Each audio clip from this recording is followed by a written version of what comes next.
Right. Aw, there we go. All right, everyone.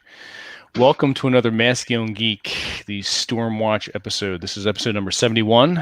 We have a special guest, Brandon, of Twitter fame, a bacon whiskey lover, former police officer, now lawyer, and overall Twitter shitposting badass. So welcome to the show, Brandon. Thank you for being here. Thanks for having me. Absolutely. And TJ and Rob both came in the backstage 2 minutes before the show went off. They're late as fuck. We got stuff to do. What can I say? Okay. Yeah, I had drinking and shit posting to do. What the hell are you talking about? Exactly. I'm just glad I wasn't the last one to the party for a change. No, you showed up early. You were almost 6 minutes early, which is fantastic. Excellent. So you showed up, my co-hosts and co-creators, for the late bastards they are. Anyway, so let's get started. So tell us a little bit about yourself as far as because we met on Twitter. So let's start with that. How did you get your start with Twitter, and what's your? I mean, most people were on Twitter to have fun and goof off, and I'm assuming that's the same with you. It was initially, and it still is to a certain extent. But there are a lot of things that have been going on in the last 4 years that just I couldn't sit back and not say anything. So it's given me somewhat of an outlet to express my opinions and views. Not saying they're right, but they're mine. And so far I've managed to dodge the Twitter censors, and I've been able to have a little bit of fun with it. I'd say I'm 75% fun, 25% serious, just venting. So it's not all doom and gloom. It's not all fun and laughter, but I enjoy it. As much as I complain about it, I routinely call Twitter a cesspool. I keep coming back for more. I was thinking that today. I forget where I was coming from. I was in the car, and I was just thinking about Twitter in general, as far as it's and social media, especially with everything that's going on and people complaining and all the virtue signaling that's going on Facebook and people saying they're going to leave Facebook. I'm going to leave Twitter. And by all means, get on with it. Leave. Exactly. It's like, if you're really going to do that, then go.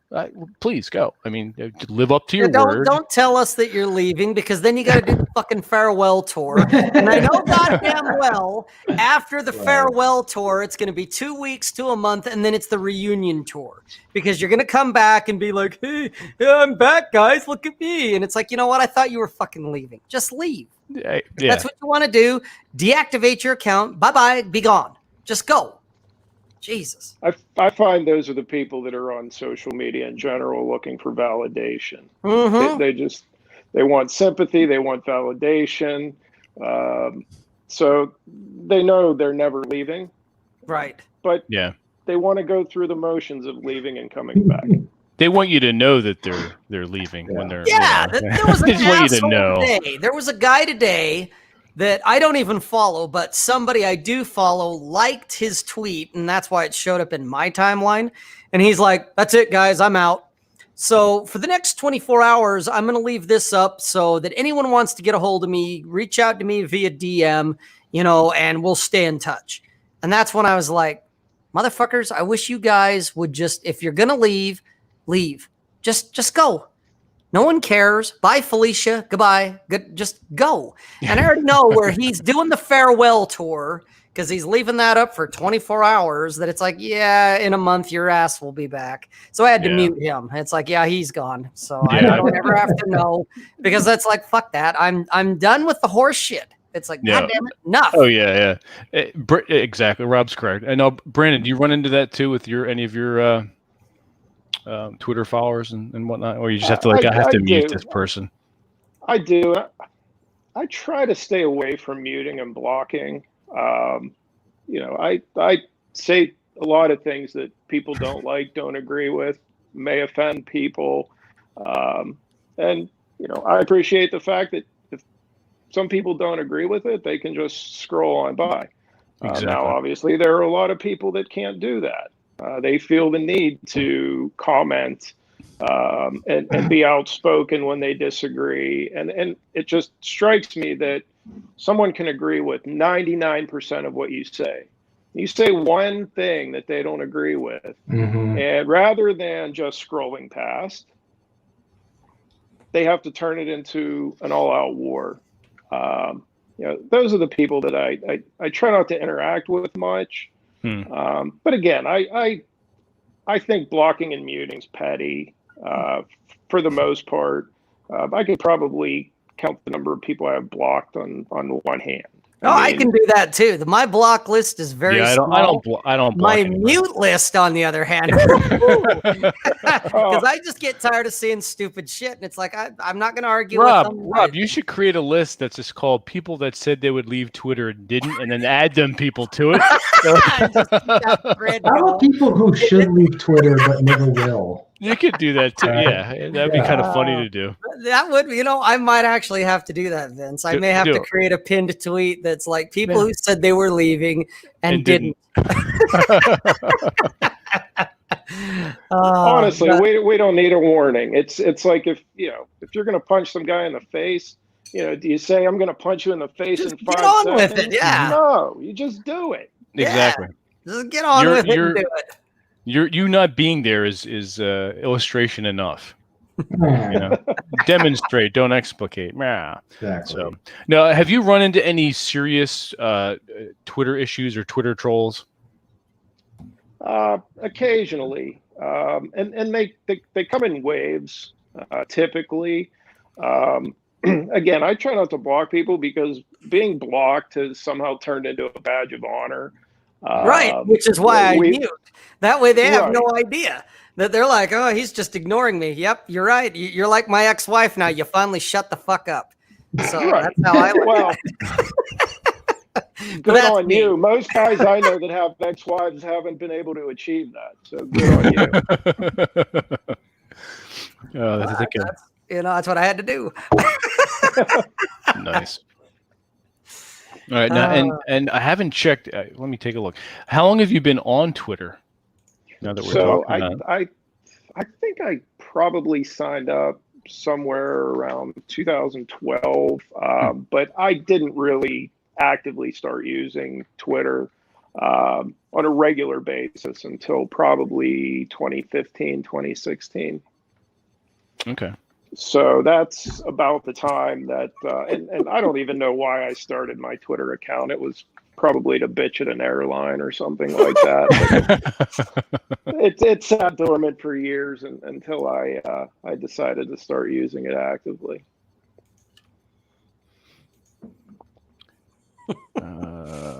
What the hell? I'm not sure what you're talking about, Bullrush. He has technical difficulties over there.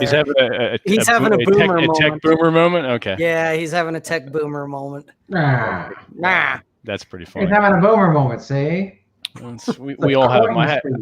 I've had one on occasion. Amos, I thought you'd already left by now. Apparently not. That pinned tweet about people who said they were going to leave and didn't. I need to throw Amos up there as number one. Hey, KZ, what's up? He's watching via Periscope. Good to see you in the chat. So tell us a little bit about your career-wise. So you're a lawyer now, and you're a practicing attorney, and you you started out as a police officer. I was. So I was a police officer for about 10 years. Sustained a on-the-job injury, line of duty injury. Had to have a couple surgeries, and after the second one, Doc said that I have no idea how long it will be before I can, in good conscience, release you to go back to do that type of work. So it was either wait it out or look at a career change. And I'd always kicked around the idea of, well, not always, but few years prior to that, I started kicking around the idea of maybe trying to work night school in, which is what I did. Ended up going for 4 years in the evening. while working full time, and here I am. So it was a long journey, but I'm happy where I am right now.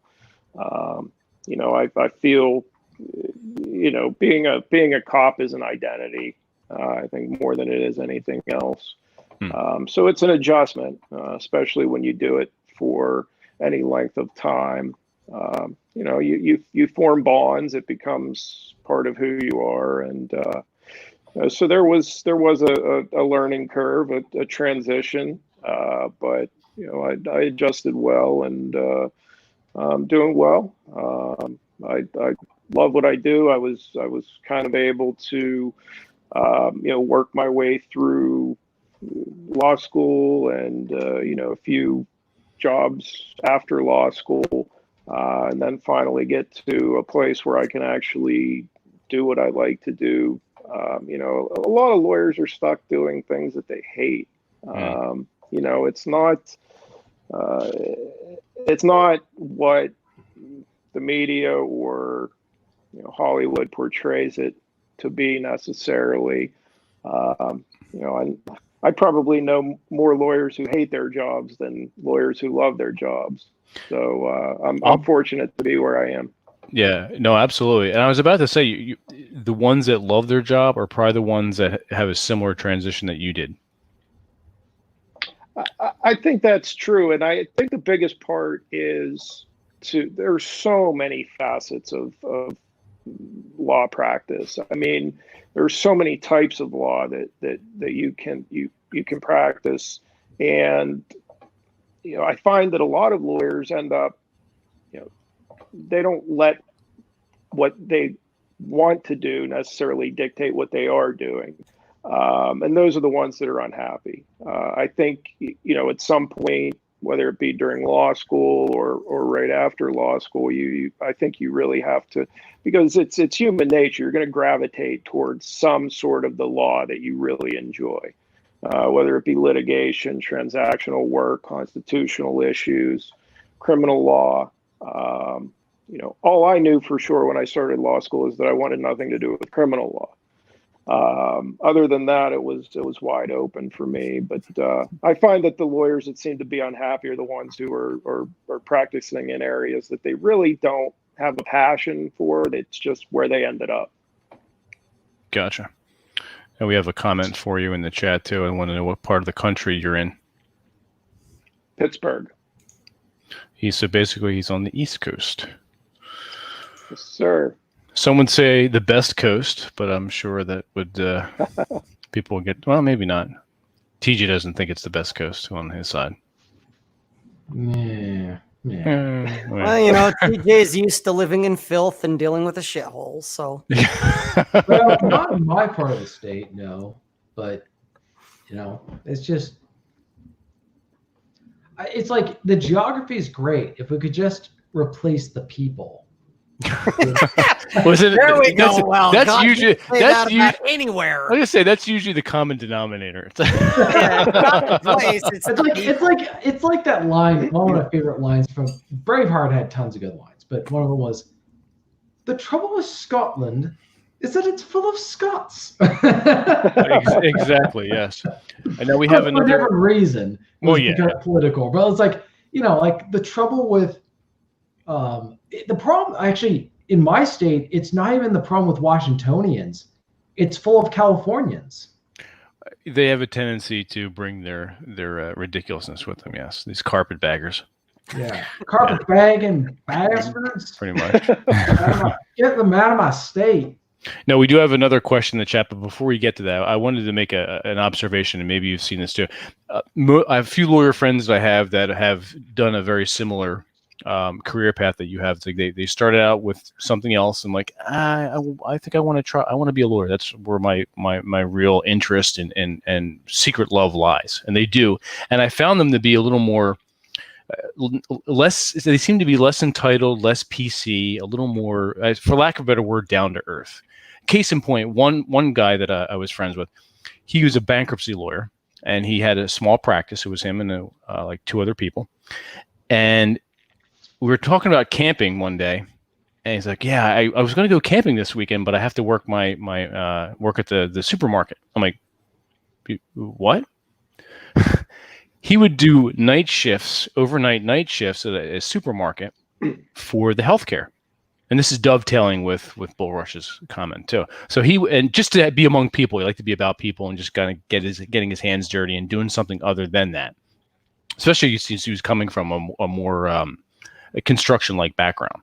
So he would do overnight stock and use the discount for food, and then go ahead and get healthcare that he didn't have to come out of his own pocket. So I found that interesting. No, I know, and being in the law school that I went to had a structured evening program, and one of the few that exist. And I found that a lot of people, I got to be very good friends with a few of my professors who kind of followed the same path that I did. And, they had the same story that I did, just 30 years before I had it. They were roofers or bricklayers. My first boss out of law school he owned a construction company, and a very successful construction company. But one day he decided he wanted to be a lawyer. So probably the only lawyer that I know who had his own private plane when he enrolled in law school. So that's awesome. Yeah. But these are typically the people that you find in non-traditional programs, an evening program or some sort of extended type of law program. Okay. Now let's get this kind of what my observation dovetails almost with what Boris is saying as far as healthcare. Boris wants to know what you think of our country's current mental health care state. You don't have to go into too much detail, but if you want to give like a brief, like, hey, this is generally, I think it's abysmal. I think I'll be serious for a moment, okay? You start talking mental health. I mean, it's you can be lighthearted about it, but there are serious issues that we need to address. And I think a lot of the problems that we're facing, especially when it comes to gun violence, are rooted in mental health. The system it's broken. There's no question about that. And I don't know what the answer is. I'm not a mental health professional. I don't know. Do we need to bring mental institutions back rather than treating prisons as both penal institutions and mental health institutions? I don't know. I've heard it suggested by many mental health professionals that is what direction we should go. But I'm not qualified to comment, I guess, in any more detail than that. So I do believe our system's broken and it needs a complete overhaul. Agreed. Now, Nonstop DRE would like to know, are a lot of lawyers going into divorce law? What field of law do most people who are becoming lawyers go into? So again, going back to my earlier comments, it's unfortunate, but I find that a lot of lawyers end up, they get a job working for a firm, maybe as a clerk, a paralegal during law school, and maybe it's not the type of law that they enjoy, that they want to practice, but the job market's obviously saturated. There are a lot of lawyers, especially in Pennsylvania. Oh yeah, Allegheny County, Pittsburgh, where I'm at, it's especially true. So I find that a lot of lawyers just end up starting out where they can get a job rather than actively. Now you'll have, the top 2 or 3% of the class that, they methodically plan out what they're going to do, what big firm they want to go work for. I never had the desire to do that. So I couldn't say any specific area of practice is more prevalent than others as far as new lawyers starting out. As far as the divorce lawyer, so I found that family law, divorce law is some of the most mentally, emotionally draining type of work that you can do working in that field. Very good friend of mine is a fantastic family law divorce lawyer. She breathes this stuff. She loves it. It's all she wanted to do since her first day of law school. And she did what I think all lawyers should do: find an area that you really love, that you're really passionate about, and pursue that. And I couldn't do it, but she's great at it because she knows how to deal with the issues. Holidays. She's getting phone calls. The 2 or 3 days before Thanksgiving or Christmas because No. Oh, you're muted. It's people at their there you go. worst, and you have to be a special type of person to be able to deal with that effectively. Gotcha. And there was given the I think you're okay now. Given the current events, this question would invariably come up. In today's world, would you recommend becoming a police officer? I know if I were white, I'd think twice. As a minority, you're considered a race traitor, even considering becoming a cop. Can you speak to that in any level? So, and I apologize if I have any audio issues. My AirPods are doing what AirPods do. Yes, not work. So, Ferguson was a turning point for me. I did miss being a police officer until Ferguson, and I think that was a turning point for law enforcement in general. I think there were special interests and people with bad motives at play. And I think at that point with the administration, and it's no secret that the Obama Holder administration did not hold law enforcement in any high regard. So, I think at that point, I felt a change in myself. I found myself not missing it anymore, and thankful that I was able to transition out of the field. Gotcha. Yeah, it's hard not to get caught up with what's going on. I mean, especially since the entire nation's been locked down. Right? When you're not allowed to not have an opinion on anything. Yeah, you can't have an opinion on anything. We're talking about trolls and politically correct bullshit. But we've been locked down for 3 months, right? And during that time, you have police officers, not all, but it's the 80-20 rule. You've got 20% maybe that are overstepping their authority. They're arresting people with no authority to arrest because somebody was out walking their dog. What? And then you wonder why people are going to do what they did. I get it. I'm not condoning it, but I understand it.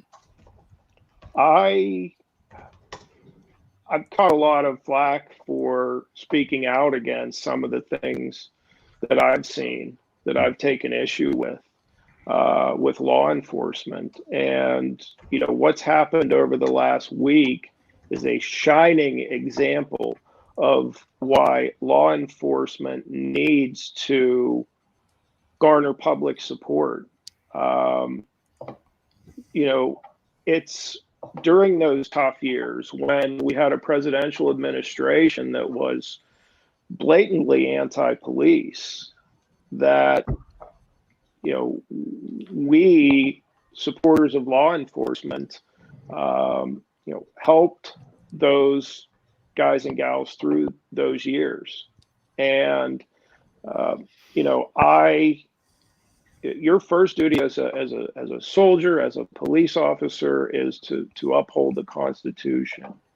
And I think, for whatever reason, and I think every officer that you saw in those videos arresting a mother at a park, or tattoo shop owner for opening his business, I think they all had different motivations or reasons or fears that prompted them to take the actions that they took. I tried not to be too critical of the things that I was seeing that I didn't agree with, but I did have to speak out occasionally. And it's tough. I mean, law enforcement is a professional career now. It's no longer a walk out of high school and become a cop and make $28,000 a year. I mean, a lot of guys are making, 100, 150,000 a year easy. And so I get it, to say I'm going to disobey my governor or my mayor because the Constitution says I have to, knowing that I'm going to walk away from a 6-figure income with a wife and 3 kids. It's a really tough spot to be in. Yeah, there's that as well. There's always the other side of the coin. That's true. There was another question, I think, as well. Well, a comment actually, as far as local militias. What is your thought on that? So, I mean, I'm in Western Pennsylvania. I don't know that local militias have ever really been prevalent here. I mean, maybe they are, and I just don't know about them. Well, that's a possibility. But here's the thing: we're at a point where if you speak out, we went through this, I guess, era. If you speak out against the government, you're labeled some kind of right-wing nut job. If you would even suggest the idea of overthrowing the government or taking up arms, you're a crackpot. You're on a list, and that may still be true, but it's a very, I'm hearing more of these comments now, spoken freely than I have at any time in my lifetime. But I just every day pray that cooler heads will prevail, that we will get back to constitutional principles, because if we just followed the Constitution, it's a roadmap, and it's so incredibly simple. It's a situation where we've made it so bloated and bureaucratic that's caused all the problems. Agreed. Yeah. Well, call me Irish, but I don't believe in cooler heads prevailing. You're gonna say something, DJ? No, I was being. It's a quote from the movie 13 Days, where they're talking about the Cuban Missile Crisis, and the one guy's like, "Oh, we launched missiles against Russia," and then what happens? Well, hopefully cooler heads will prevail. And the one, Kenneth O'Donnell goes, "Yeah, well, call me Irish, but I don't believe in cooler heads prevailing." No, it's. I think the one thing to note, you were mentioning you're from Pennsylvania. Pennsylvania was the only. We're going way back, like 300 years. We're going back to where local militias were the way of enforcing civil order. Pennsylvania was the only colony in America that did not require free men to be a member of a militia, because it was founded by Quakers. Quakers were nonviolent. And so Quakers ruined a lot of things, yes. Yeah. Well, they were good bankers because their ethics made them trustworthy, so they wouldn't screw you over in banking, right? That's why I learned that in history. But this idea like that, if you were part of a community, you had to have a stake in it. You had to have skin in the game. You couldn't just sit there and expect someone else. I think that I'm simplifying, so forgive me for everybody listening, but when you can live in a community, but its stability and safety is not your responsibility, that's a problem. Like Yes. the people, everybody's got to have skin in the game. No, that's true. We've gotten to a point where people think ultimately it's somebody else's problem. And what do you think of their oatmeal? How's that? Oh, it's great. Whenever there's a crisis, whenever they're like, oh, the food shortages, is like, get that Quakers. They fucking Quaker Oatmeal. Just clear that off the shelf. It lasts a year. They like have the best by date. I had some recently that was like 3 years old. This is totally a tangent, but It's all right. we're going there. Quaker, It was like a good 3 years tangent. past the best by date, and I'm still eating it. It's still fine. Like oatmeal. They changed the logo though. Remember, it was this old like chubby cherubic. Yeah, it was a Quaker. And now it's just like some young dude with like Well, a they're wig on. pandering to the millennials now. It's like it's a millennial Quaker dude. It's like what the fuck? So it's only You a have to have a Quaker little on like sex the appeal. weekends, you know. Well, that's true too. Yeah. At least, I guess you can make oatmeal sexy for the ladies because they're buying it for their family, for the kids. Yeah, Yeah. when's the last time, other than TJ and maybe us guys in the panel, but when's the last time a guy bought oatmeal? It's essentially wet bread. I'm not eating So it. I disagree with Vince on that, but I will say I eat oatmeal very infrequently because it's got long-lasting shelf life. I usually eat bacon and eggs. Oh yeah, it's good for before you go on a Yeah. hike too, not for anything. Yeah. And Bullrush wanted to know what was your what do you say here? Something about Like service weapon of choice. oh yeah, your service weapon of choice. So I carried a Glock 23C, which is a 40 caliber. Good caliber. I'll give you that. That's Mhm. So I was so anti 9mm in my younger days. It was incredible. In fact, I didn't own a 9mm until about a year ago, because I bought into the hype. It was bigger's better.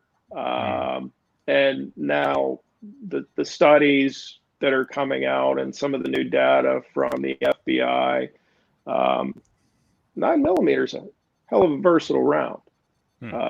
And when supplies get short, if that time ever comes, well, it has come. I mean, there have been obviously mad dashes to the gun shop for ammo for firearms. You can't get sometimes 223 ammo.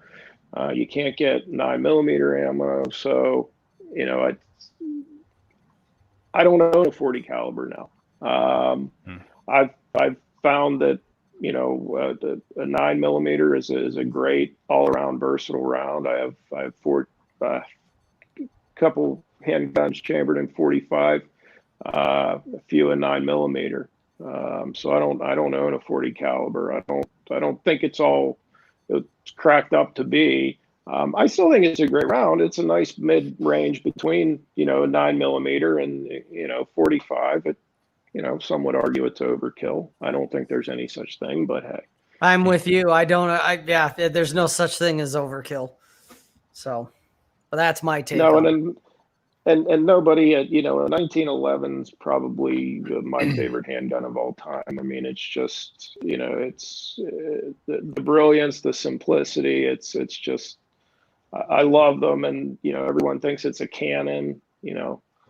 I've had girls out shooting with me, and I'll take a couple 9mm of 45, and every single one of them, a 90-pound girl, she's picking up the 45. Well, I love that. I thought it would be, I thought it would break my wrist, and so I think they get a bad rap, but it's 1911 is one of those love them or hate them. Yep, I agree with you there. Now, if you want to go for a round that'll, I guess, for a 90-pound girl, make her think like it'll break her wrist, let her shoot a 44 Magnum. That'll give her something to think about. But a 40, 45, nah. My shooting buddy is a collector, And he's not a type of collector who, polishes up his acquisitions and locks them away. I mean, he'll grab a dozen weapons every time we go out to the range, and it's different ones every time.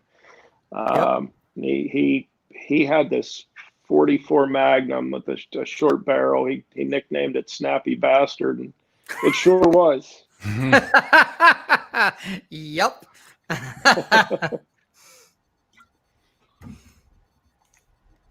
Very cool. I've shot a 45, not much recoil.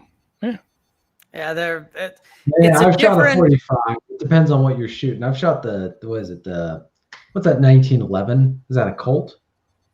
I think so. Well, the 1911s, it originally was.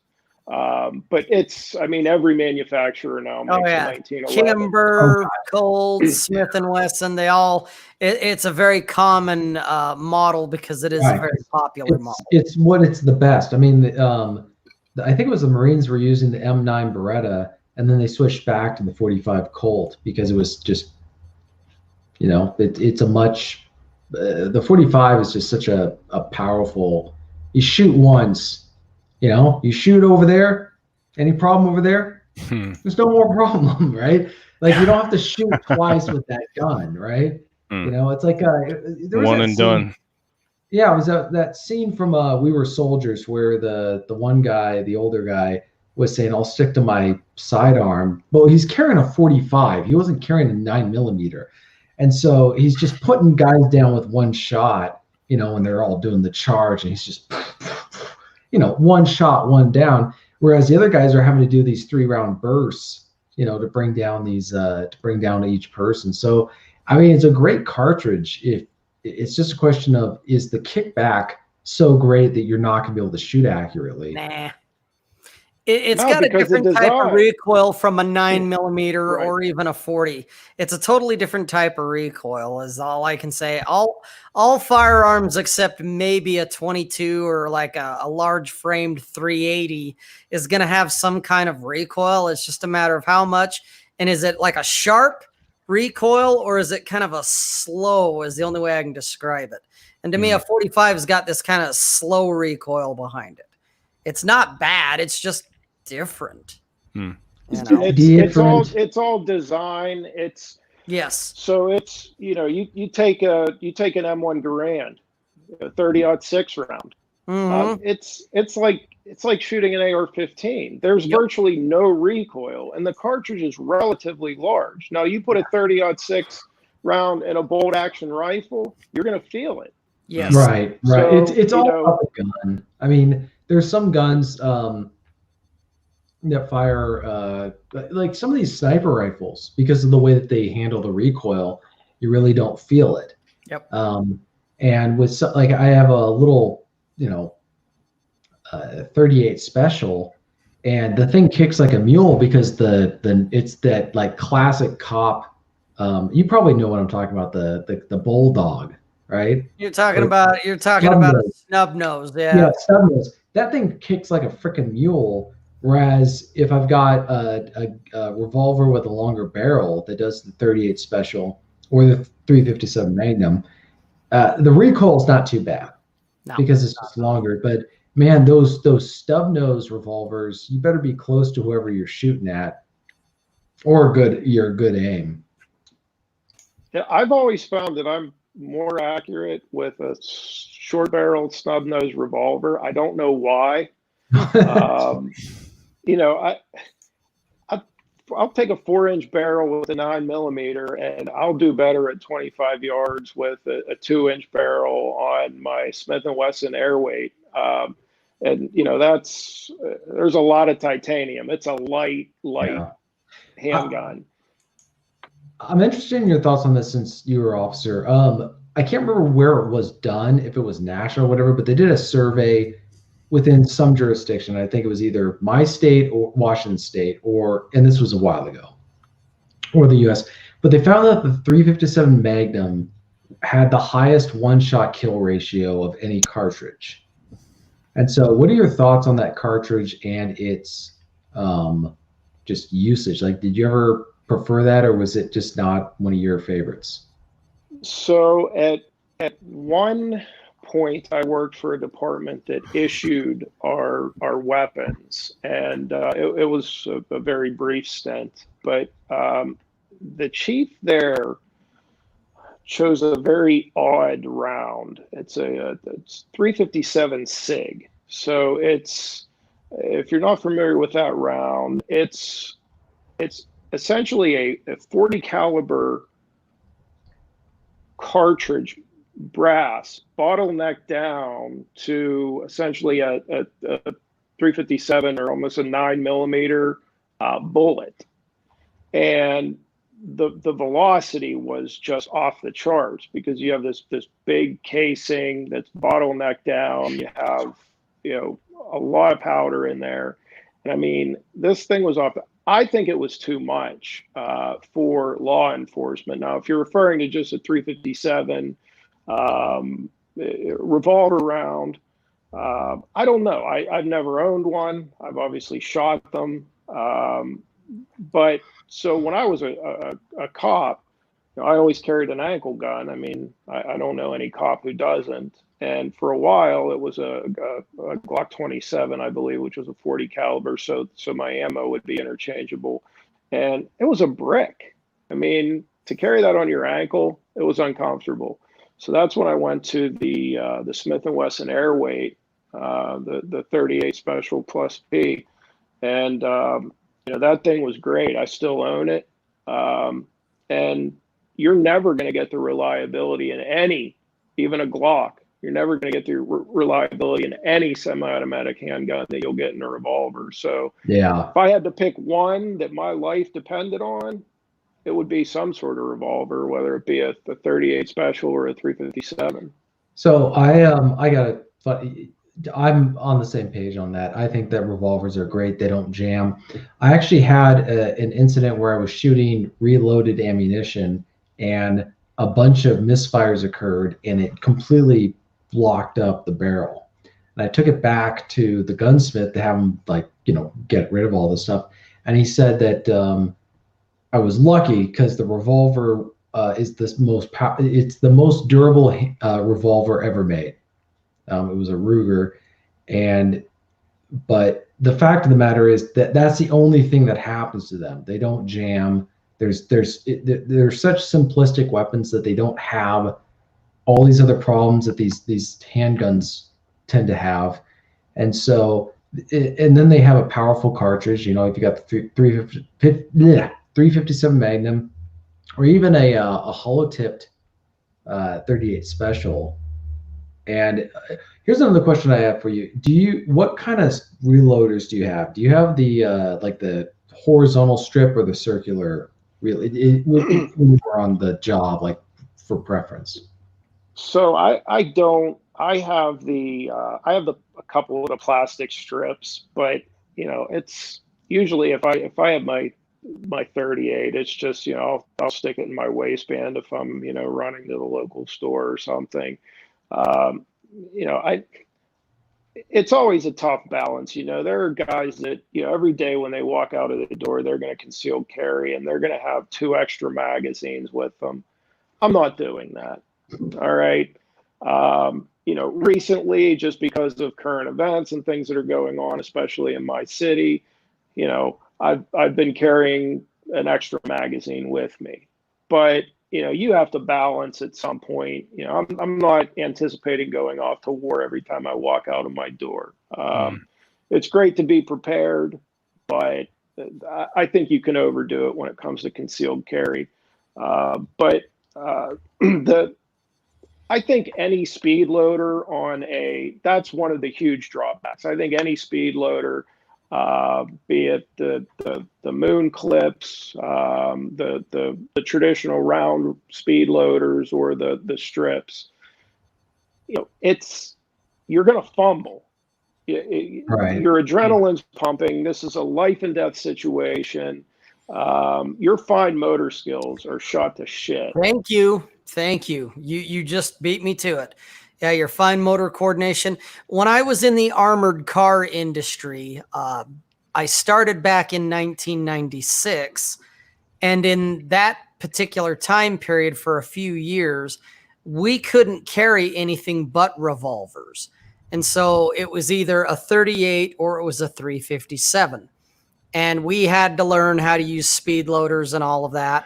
And that was one of the things I remember, even under tactical training, where, maybe not at quite to the level law enforcement or the military goes to, but trying to fumble around, reloading your weapon, you lose those fine motor coordination skills versus your large skills, which it's a lot easier to put a magazine in the butt of a gun than it is to try and eject all of the rounds out of your cylinder, flip it over, and then jam that speed loader in and get it to work right. So you're absolutely right on that, Brandon. Absolutely. Right. So you can hone those skills to a certain extent. I mean, it's the same as drawing from a holster. I know so many people that buy these fancy, level 2 retention holsters. In law enforcement, I used a level 2 retention holster because of the inherent risks. I mean, it's exposed on your hip, and there's always that chance that you're going to get in a tussle and someone's going to try to take it. For the average person, I really don't recommend a retention holster for concealed carry. No, God, no, not in that case. No way. But if you do use one, even if you don't use a retention holster, just a regular holster, you should still practice periodically. Absolutely. Regularly, actually. Drawing. Regular. Obviously, you want to be absolutely safe. You want to be absolutely sure it's your weapon's unloaded. But you have to do that because muscle memory is all that's going to carry you through a critical incident. It's like learning a martial art. Yeah. Yes. Very cool. Now, you touched on it briefly. You made a comment about what's the climate been like in Pittsburgh as far as the protests and whatnot? It's been as expected. I don't know how much you know about the politics in Western Pennsylvania, but we're a kind of a blue dog Democrat area. Western Pennsylvania Democrats are an entirely different breed from Philadelphia, eastern side of the state Democrats. It's a very unique dynamic. We're very pro-gun, very pro-life, even the Democrats in Western Pennsylvania. So on a lot of the hot button issues, even the Democrats in Western Pennsylvania align with conservatives on a lot of issues. But what we have is a mayor now who is, and he's doing a miserable job. He's trying to incorporate kind of the West Coast liberal mentality to Pittsburgh, and it's not ever going to work. I can't say it'll never work, but probably not in my lifetime. The people here are, as much as everyone thinks Pennsylvania and even Pittsburgh is a solid blue or even purple area, that's not the case. And a lot of Democrats don't agree with the way the city of Pittsburgh and Allegheny County are being run. We have a county executive who's more aligned with Western Pennsylvania values, but the mayor is completely left coast in his ideology. Quasi sanctuary city, and pandering to these protesters and groups and even anarchists. I mean, he's allowing them to shut down major arteries, major roadways. And this isn't just now. He's done it his entire time in office. Okay. I have no doubt he's giving his officers stand down orders and tying their hands. So, I think things could get pretty hairy here. I thought maybe this would die down over last weekend, but it seems like I'm hearing rumors about protests that are scheduled at least through the upcoming weekend. So only time will tell. Gotcha. I just lost my train of thought. Thanks, Red Crusader. I was answering your question. You gave me a boomer moment. I'm gonna blame you. Let's swing it back to your legal career now. Someone wanting to get into maybe you touched on this, but someone thinking about moving into becoming an attorney or something in the legal field. Maybe you touched on this, but someone thinking about moving into. All right, That would be me. God damn it, Rob. Yeah. Getting into the legal field, specifically becoming an attorney. Would you suggest them taking a similar route as you, doing the night school, keeping their current job, their career? Well, it's possible. It's hard. I mean, I had the benefit of not being married, not having any kids. I was crazy enough to have 3 dogs. But there were classmates who had either just gotten married or been married and were raising young children, and most of them managed to make it through. So I think it's a very personal. If I had the luxury of doing it the other way, traditional 3 years rather than 4 years, I think I would have, just because that last year is such hell. That's what I heard. Yeah. Well, and even if you're in a traditional program where it's 3 years, the 3rd year is rough. So imagine tacking another year onto that, because you're still doing the same amount of work. And it's grueling. It was probably the hardest thing I've ever done. I mean, I've obviously been through the police academy, college, undergrad, and worked as a police officer, but it was challenging. I full disclosure, I didn't study in college at all. And, I graduated with a 4.0. I was just that person. I could read through a few things before an exam and I'd be good to go. Law school is it's a different ballgame. So, you've got to be absolutely sure. It's not cheap, and it's not easy. So it's not something you should say, oh, I've always wanted to do this. Now, there are people who, they're independently wealthy, they're, semi-retired, and they decide they want to do it just because they've always wanted to do it. That's fine. But for the average person considering some sort of career change, it's something that you have to be very thoughtful about. Not only, what type of program, day or evening, but also whether you're up to the task. Okay. Now, I forget, maybe to refresh my memory. When did it become standard or requirement for to becoming a practicing attorney to do the 4-year stint first, then go for the JD? When did that all happen? Because it used to be, if you were just like a citizen, like, I'm going to be a lawyer, you'd go and do the schooling and practice and then take the bar exam and then you're fine. But now you've got to do the 4-year.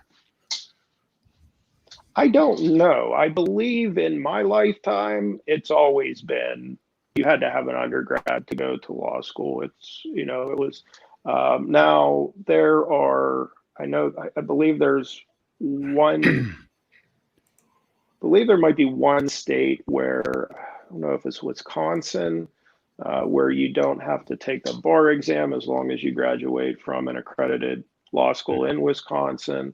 Okay.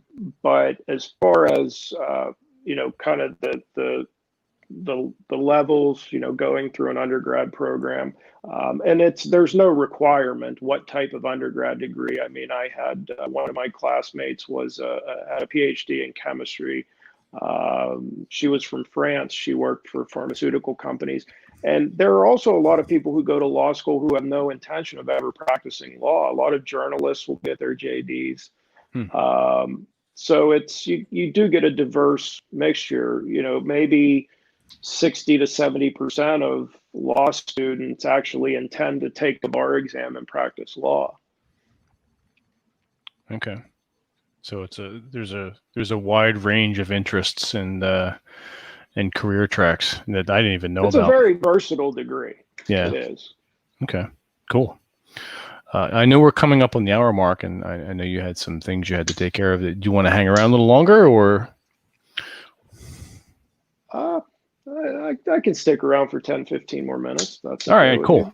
you. Yeah, that's absolutely. We'd like to have you for the whole 2 hours, but we'll take whatever extra time you can give us.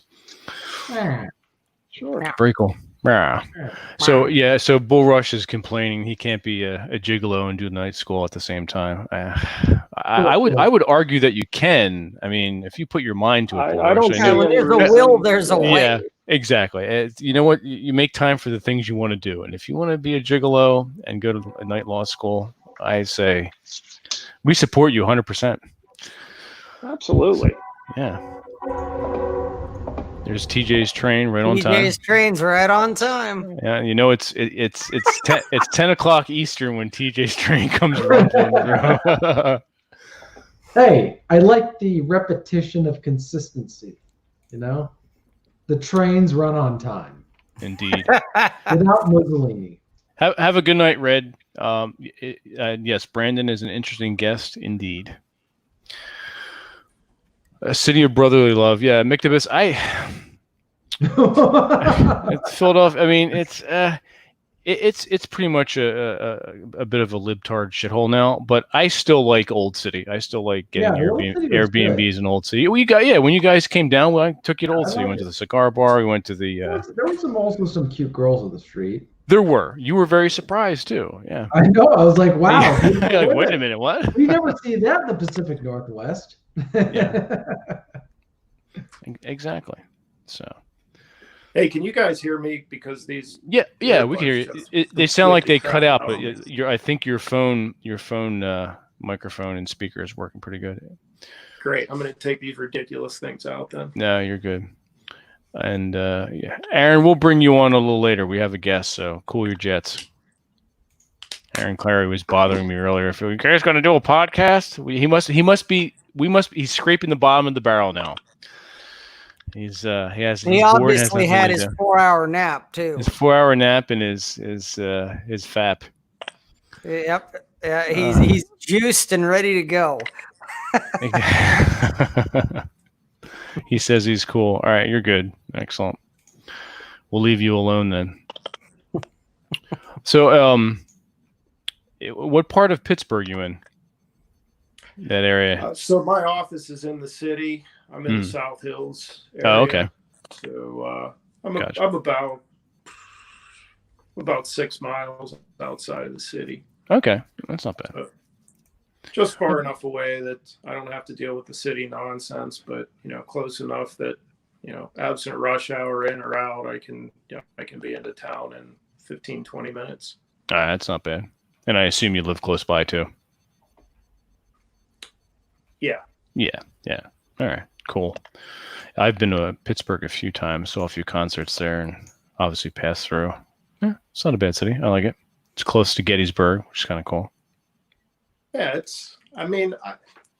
for everybody complain. I think everyone complains about their city, especially when it was the city they were born and raised in.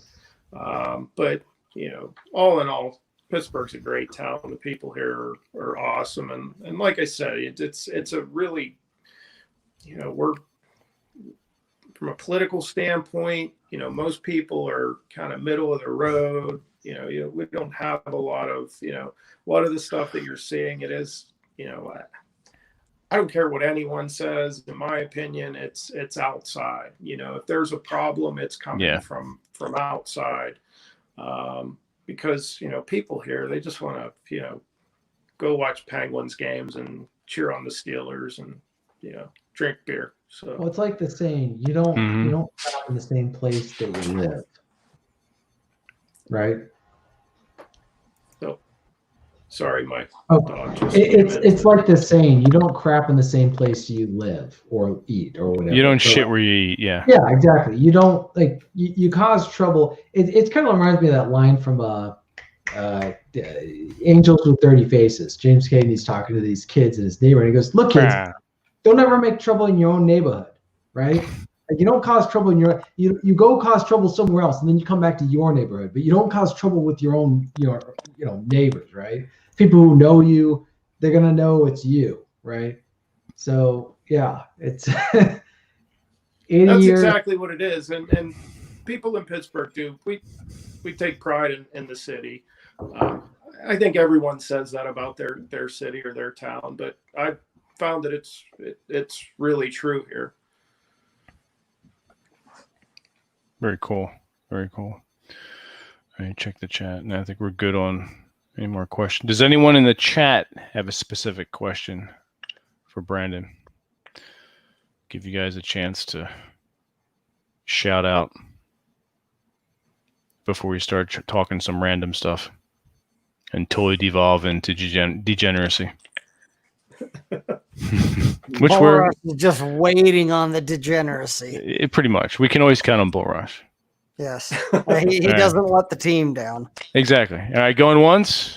Mm. Oh, here we go. All right, we'll get to the funny one and get to the serious one. So the funny one is waffles or pancakes? Pancakes.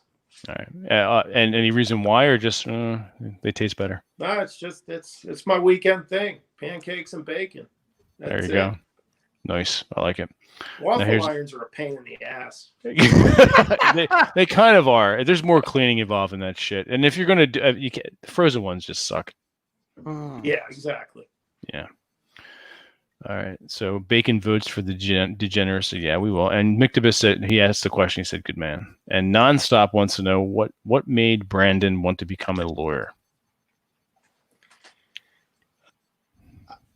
I guess it probably, I'd say it was related to being a police officer. I, interacted with obviously a lot of lawyers, and I found that the Hollywood dynamic that we all think of, a cop on the stand and a defense lawyer grilling him or her. Is the norm. That's not the case, or it wasn't the case. I found I was going out and having a beer with, the criminal defense attorney. Very few times did a defense attorney ever try to make me look foolish or make me look stupid, and I respected that. And while I knew from the get-go that I never wanted to practice criminal law, it kind of opened my eyes to this profession that I thought had, was about, money and selfishness and, pulling rabbits out of the hat at the last minute. I got to learn that it was, a respectable career, and that you could do good and make a difference and help people. And it sounds cliche, but helping people doesn't mean helping a criminal get off of criminal charges, get out from under criminal charges. It could be helping someone whose civil rights have been violated in a civil context. It could be helping someone who was injured. There are just so many opportunities, and it's just such a broad field. And that's the nice thing about legal training, is it didn't make sense to me at first. Why do I have to know every type of law to take a bar exam to become a lawyer when I'm not going to practice any of those? I know what I'm going to do. But then when you do it and you get through it, you realize I'm qualified to answer a question about this or to help somebody with this legal matter. Obviously you have to be cautious of pitfalls. You don't want to be giving bad information or, advising people on topics nothing about. But it's a very complete and well-rounded type of education. So. Cool. And here goes the degeneracy. Butt or boobs? That's That's a tough one too, right? That's more difficult than the lawyer question. Yeah, well, Not it's for definitely me. more difficult than the waffles or pancakes. It depends on the girl, I suppose. I've never been, I guess, what you would refer to as a boob guy. I was, I'm not this guy that's going to be drooling over some girl who walks past and is hanging out. Am I going to look? Of course, but I'm not picking my mate or girlfriend or future wife based on. You're sort of the whole Gestalt kind of guy, or how it all is put together. Exactly. Okay. All right. But if you can bounce a quarter off that ass. Well, yeah. Asses are, yeah. If you can bounce a quarter off that ass, oh yeah. Well, now Nonstop is getting a little more specific. Face, butt, or boobs. He's throwing the face in there. I gotta go with complexity. Face, yeah. Well, yeah. I gotta go with face. Yeah, I mean, if the face is bad, you can throw a flag over and do her for the country. I mean, it's be patriotic about it, but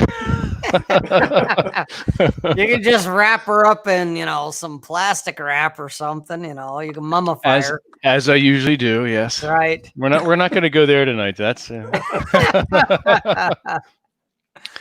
oh hell. What's up, Gallegos 6171? Good to see you on Periscope.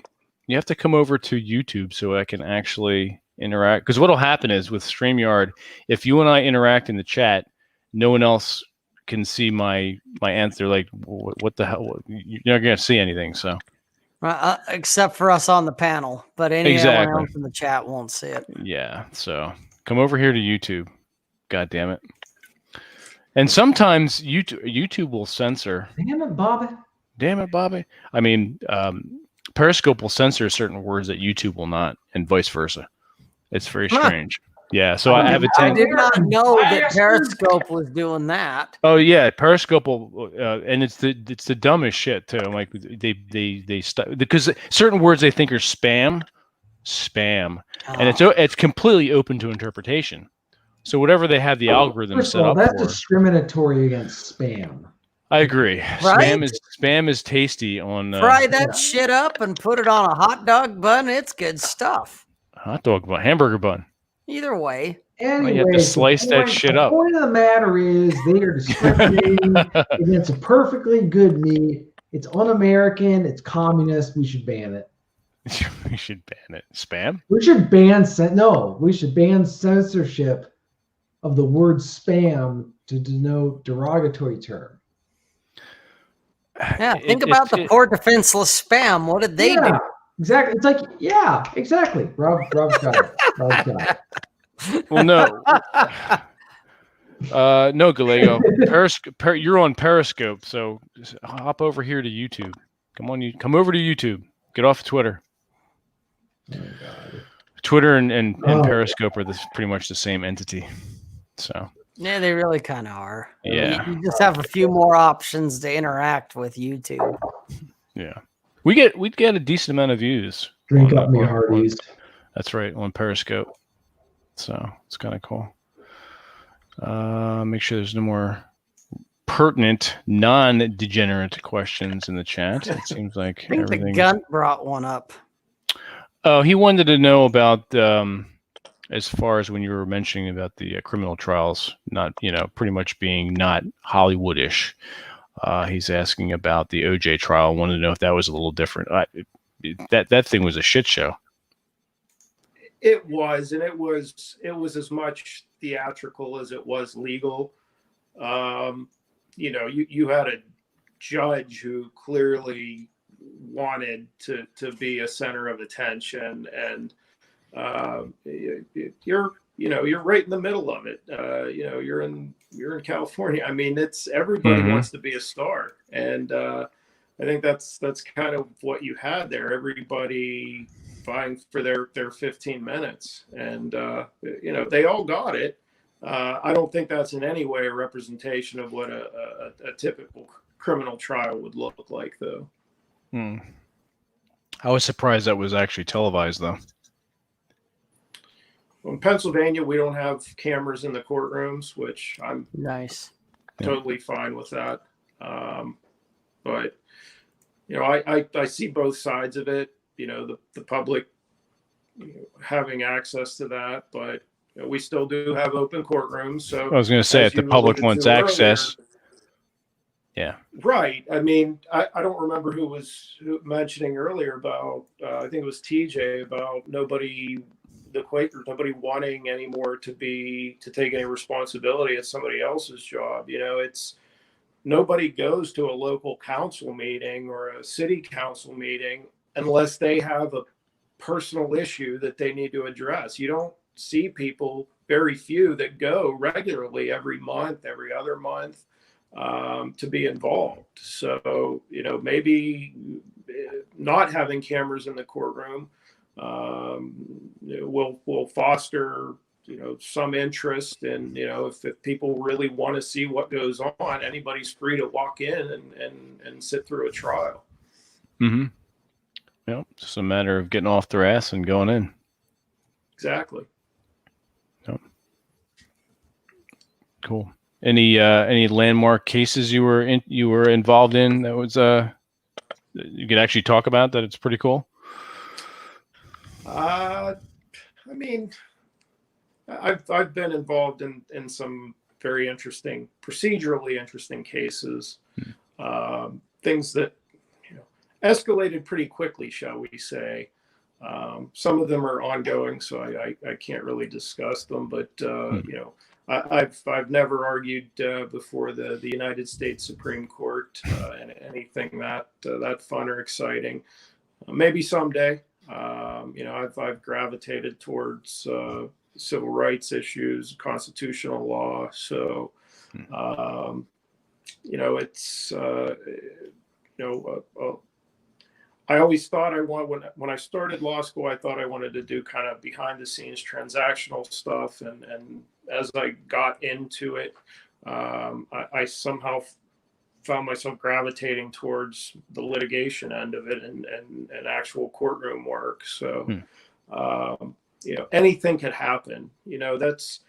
That's the thing. Anybody could walk. That's the exciting part of the practice of law, depending on what kind of law you practice. Anybody could walk through your door at any time with a case that could eventually end up before the United States Supreme Court. You just never know. Every landmark case started out that way. Somebody walked into a lawyer's office. So. That's true when you think about it. And that's not something you think about on a daily basis. So that's to wrap your head around. And I'm going to assume Bullrush is asking a retard question here, but we'll go ahead and throw it up. What's Brandon's view on the Alphabet Boys? I don't even know what the fuck that is. The alphabet agencies, Vince. Oh, okay. I thought it was like a fucking band or some shit. No. He's asking about those agencies that have 3 letters, that kind of thing.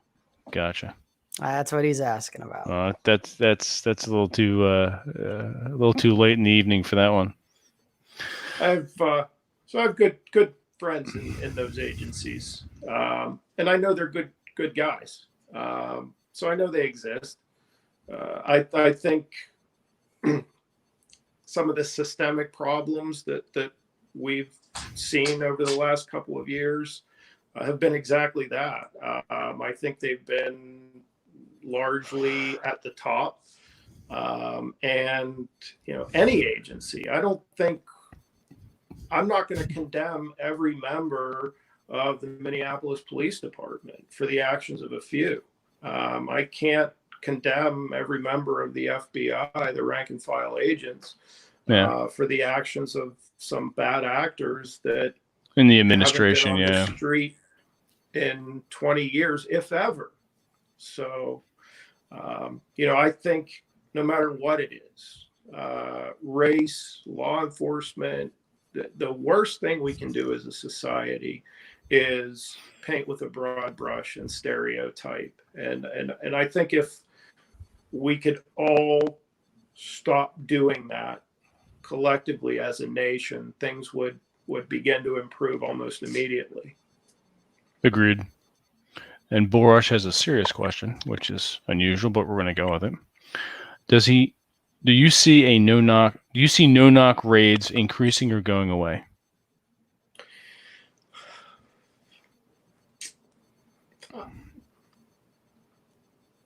I don't know. Honestly, I don't see them doing either. I think they're going to stay right where they are. They're necessary in some circumstances. They've traditionally been used very rarely and sparingly. When I've executed those types of warrants, or nighttime warrants, which you have to get special in Pennsylvania, you have to get special permission from the court to execute a search warrant in the middle of the night. So there are safeguards in place that a lot of people don't know about. But again, it all depends on the factual scenario of an individual case. If you're dealing with a situation where there's a high likelihood of destruction of evidence or danger to the officers or somebody else in the structure or the residence that you're executing the warrant on, I think they're a necessary tool for law enforcement. But I've never seen any widespread abuse in my career, either as a cop or a lawyer, that gives me pause or any concerns that we need really any reforms there. All right, cool. Thank you for the serious question, Boris. It's unusual. You're throwing me off. Go back to your degenerate questions. Like, who are you now? I don't No shit. Go back to your fuckery and tomfoolery. Seriously. If I didn't know any better, I'd say Aaron's wife was over there telling you what to ask this question. That's too funny. Ask him about insurance. Would you be interested in liability insurance? And Mictobus said, "Oh, what's up? The safety doc's in the house. Safety doc. Safety doc. He's been out cutting trees down all day. Oh, that's right. Yeah, I'm assuming everything's okay. Yeah, Aaron's got a finger for us guys. Oh, okay, I'm sure you do. Hey, we'll see you later, Carl. Have a good night. Well, Take it easy, Carl. All about fingering people. Yeah, apparently. Yeah, it probably smells like shit too, since Aaron's got a finger for us. That's right. He's been fingering his own ass. I'm gonna have to revive that meme. I'll bring that one back out. Mm-hmm. Cappy, you deserve it. You know it. And now, Brandon, only the best. That's right. Do you follow Aaron Clary at all? I don't believe so. That's awesome. I was You're hoping not missing anything. I was hoping you'd say. I was hoping you were gonna. I was hoping you would say that. Yeah, no shit. Who? You like 4-hour naps. I didn't even know that guy existed. If you like 4-hour naps and calling your girlfriend every 20 minutes, you'll like it. If not, it's like a minefield and you're in a submarine. Aaron who? Yeah, exactly. What has he done? Nothing. He's written no books, has done nothing on his YouTube channel, has written what YouTube channel? Yeah, right. I think he did a meme once about Target and the gays, and that got him a moment's notice, and that was about it. Yeah, he mentioned something about Dungeons and Dragons as well. Yeah, apparently that got a flash in the pan. It did. Got us momentarily caught up in it too. Wow. I thought I was gonna make it through this whole program without you guys putting me on the spot, but you got me at the last minute. We got you with Aaron. Yeah. Now Aaron gave us a $2 super chat, so we could say you obviously have a very, very poor guest. I can't argue with that. Actually, in all seriousness, Aaron's a teacher. So, that's what he does when he's not pestering us and throwing his $2 teaching chat at us. He teaches like what, 3rd grade or something like that. I think so. I think he third or 2nd grade. He rides a short bus in with them too. Yeah, he does. And you know what? He's pretty liberal in his views. He's definitely the left coast type of thinking. Yeah, the guy does that kind of shit. You're not giving me a whole lot of incentive to follow here. You really don't need to follow. No, I wouldn't either. Those who can't do teach, and those who can't teach Jim. There you have it. No, Aaron is obviously we're busting his balls. Yeah, he's a good guy, but he's not here to defend himself, and that's the best part. So right. Yeah, and it's nothing we don't say to his face. No, we'll say it to his face and behind his back. And behind his back, he gets it. Wow, he gives us $5. How do you guys get a cop on your show? He's like a real man, unlike you bleepers. Well, now he's playing coy.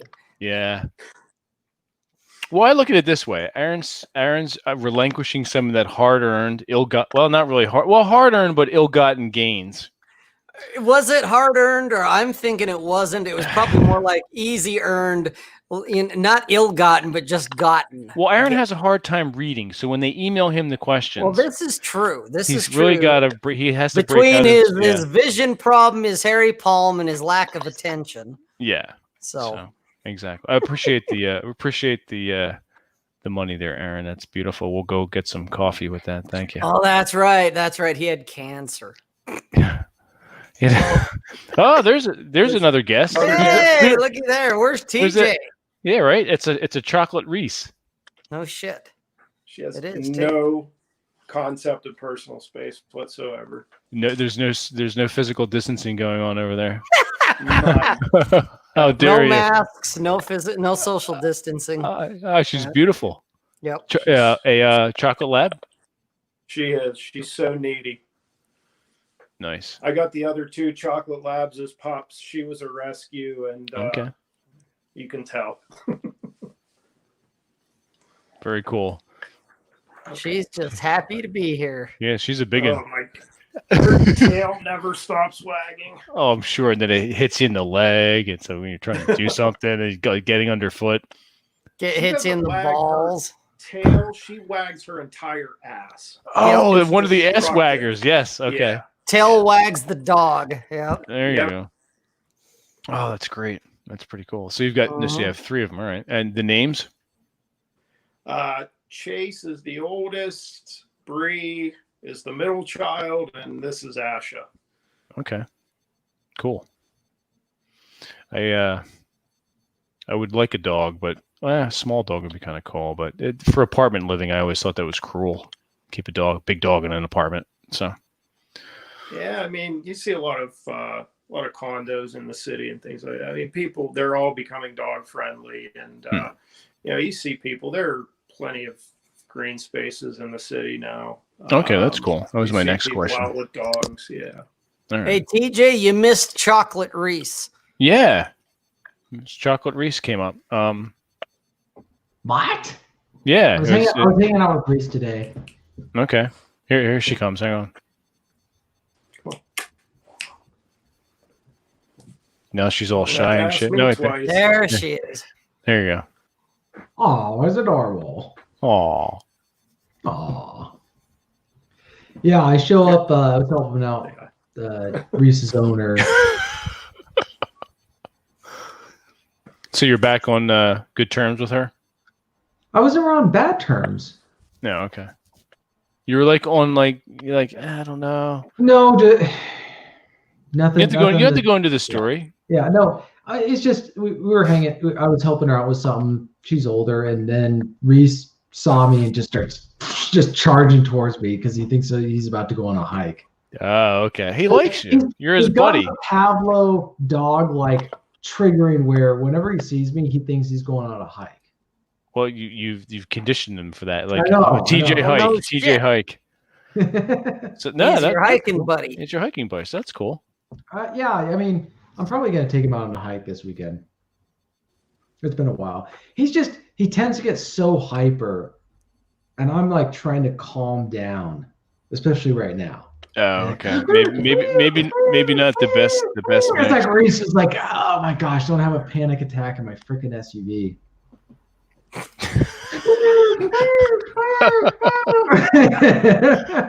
Thanks, Bullrush. Short Don't bus let 'em ride. care. They usually do. Yes, it's Oh my god. it's too funny. But, all right, cool. Anyone else have any more questions? Degenerate or otherwise? The degenerate ones are fun. Serious ones can be fun too. You get to learn something. Well, you're going to learn something either way. That's what we're all about here on Masculine Geek. You're doing a fine job. Thank you. And everyone in the chat's doing a fine job as well. So,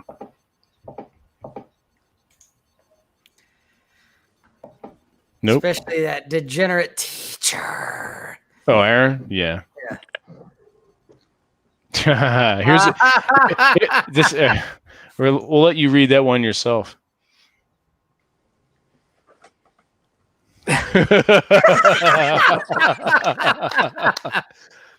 I still have them. That's all I'll confirm. That's a yes. It's like a parent saying maybe.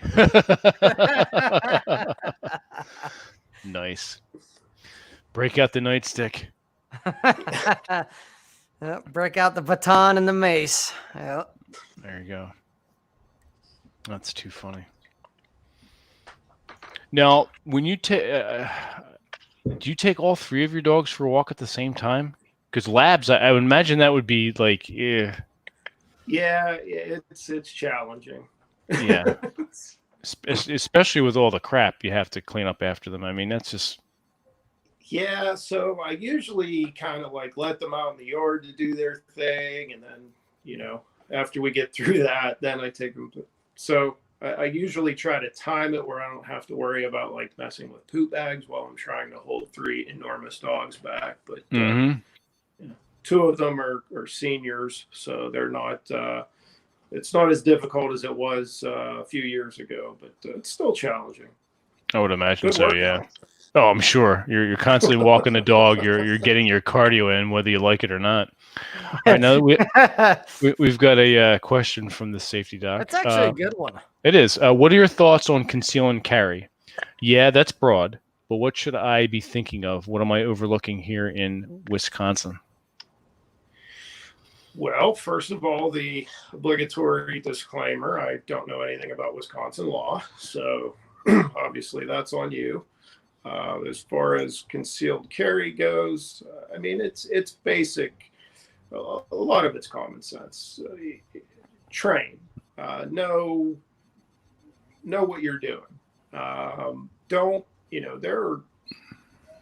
I hate to say this, but I know cops who, they fire their weapons once a year at qualification, a couple hundred rounds, and that's it for the year.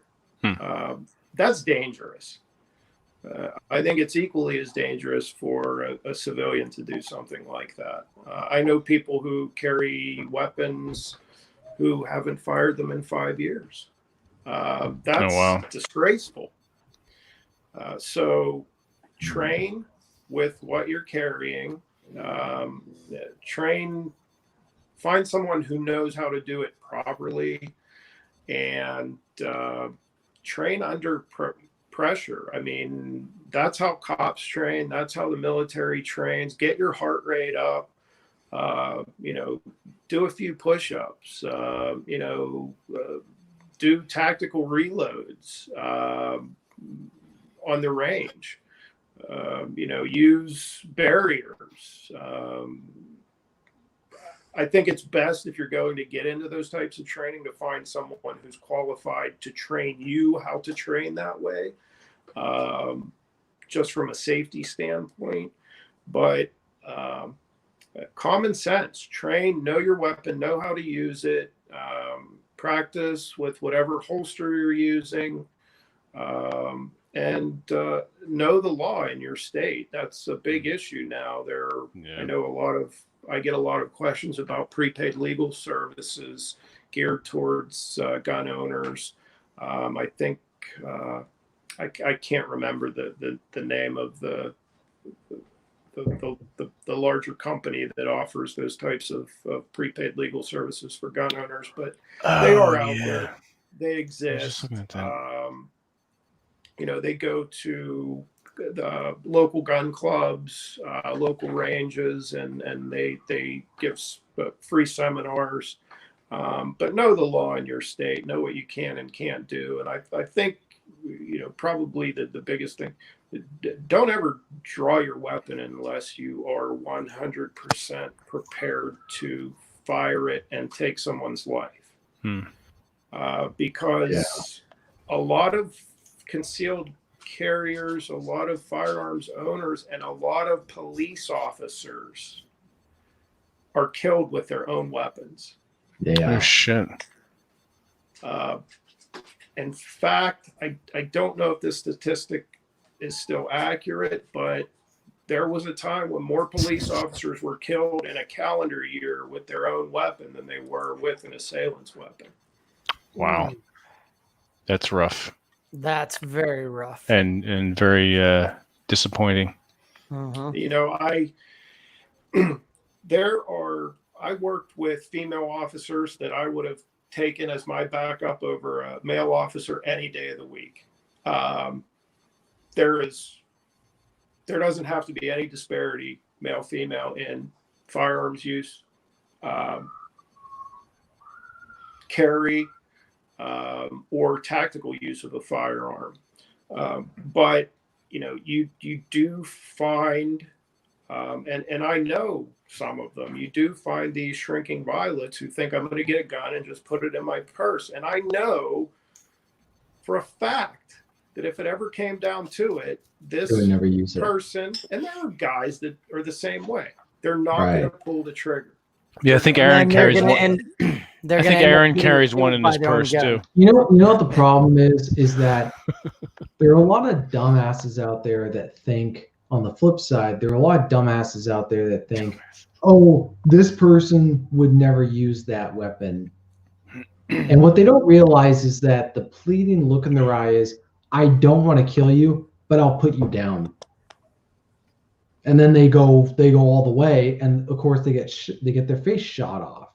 And so a lot of people are just stupid on both sides. They pull out a gun when they're not ready to use it, or they mistake a person's pleading as they pull out a gun. Like, I don't want to kill you, but I know I will shoot your face off if you push it further.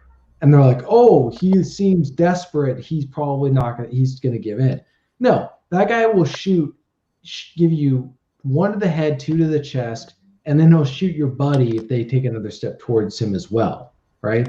It's just like, that's kind of the sad thing, is like, people were really just crappy at assessing the psychology of the person they're dealing with. When someone pulls a gun on you, like if somebody ever pulled a gun on me, I'm going to assume, regardless of whether they have a right to do so, that they're going to pull the trigger if I agitate them. So I'm, going to back off or whatever. But a lot of people are just stupid as hell. They think that, they're going to call the bluff. Well, sometimes, yeah, they are bluffing, but a lot of times they're not bluffing. They will shoot you.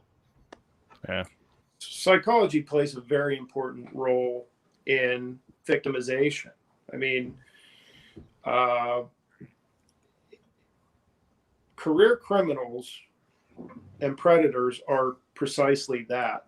They are predators. They have honed their skills over a lifetime, whether it be a lifetime of incarceration or life on the streets.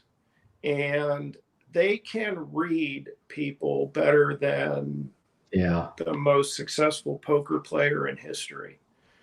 They can look into someone's eyes and they know if that person's going to pull the trigger. It's the same thing you're taught in the police academy, that everybody that you interact with, and especially the criminal element, from the moment that interaction begins, they're assessing you. Everything you do, your uniform, your mannerisms, your speech, and they're making adjustments, be it subconsciously or consciously, of what they're going to do next. And if you're a slob and, you look like you shined your boots with a Hershey bar and you're all wrinkled, and, they're going to know they have the upper hand if they want to take it to the ground. So that's it. And there shouldn't be, if you're a civilian carrying a weapon, there shouldn't be this 5-minute stare down, right? At the point where you make a decision that I'm justified in using deadly force to protect my life or someone else's life, it should be a split-second decision. We shouldn't be drawing weapons, especially civilians.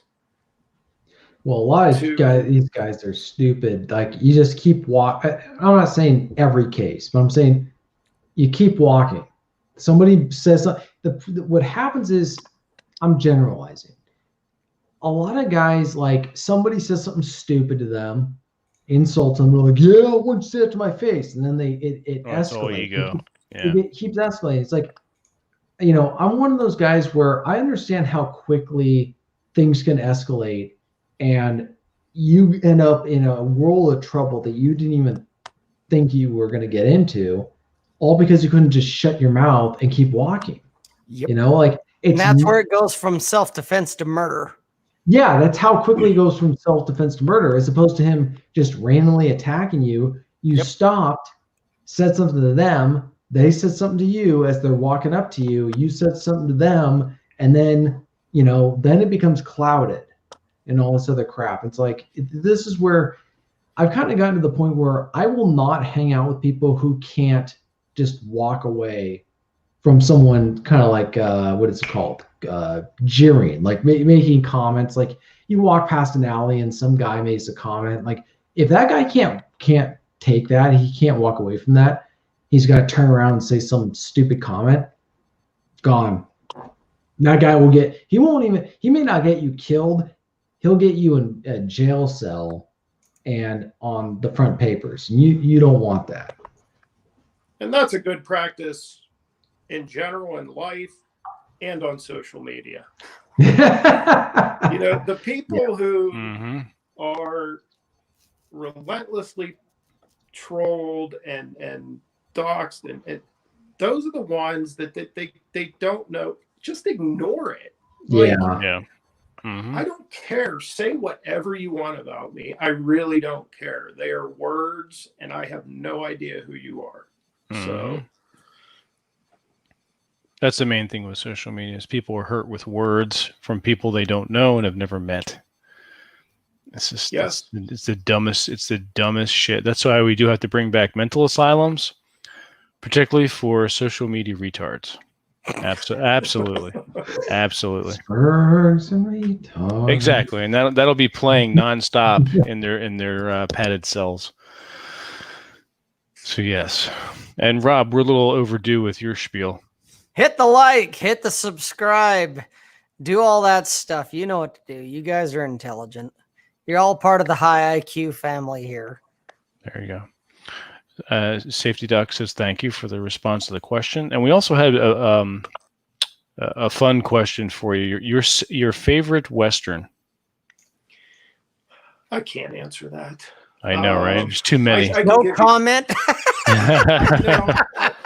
I can certainly give you a very general answer, and maybe a lawyer answer. You know, my dad was huge. That's all he would watch, and so, you know, I grew up watching that. You know, it's, give me any Western with, you know, the spaghetti Westerns with Clint Eastwood or John Wayne. I mean, come on.